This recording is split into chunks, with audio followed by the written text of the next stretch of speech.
Bawang lechon.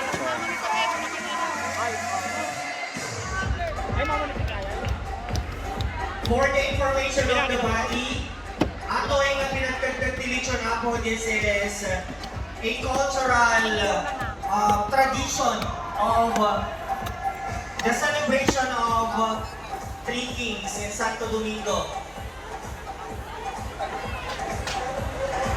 Mali mo makita. Kaninong zone kaya, Sir Jess, na may pinakamasarap na lechon ngayong taon na ito? At mag-interview tayo mamaya, Ma'am Angie, kung sino-sino sa kanila ang mag-iibabaw sa sarap ng kanilang mga lechon.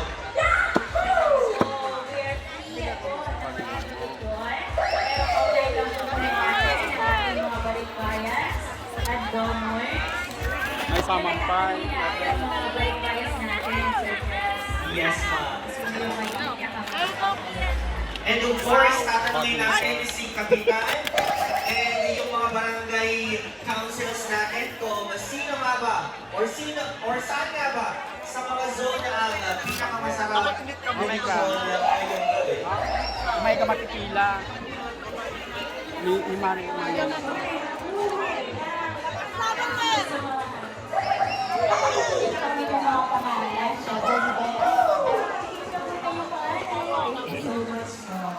Okay. Pili ko, Ma'am Angie. Sibugan na. Itong unang lechonan natin. Ano kaya yung zone?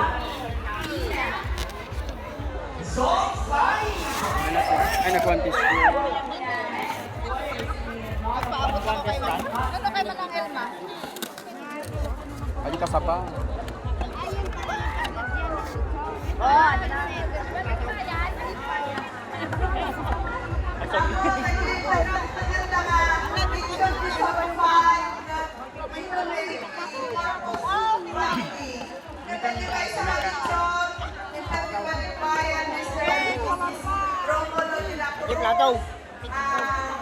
Ate, kamanado niya danak na.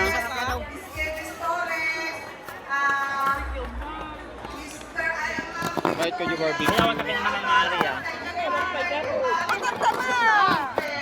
Ayaw na Sana all may dalawang lechon. Kaya magpatay ka dito.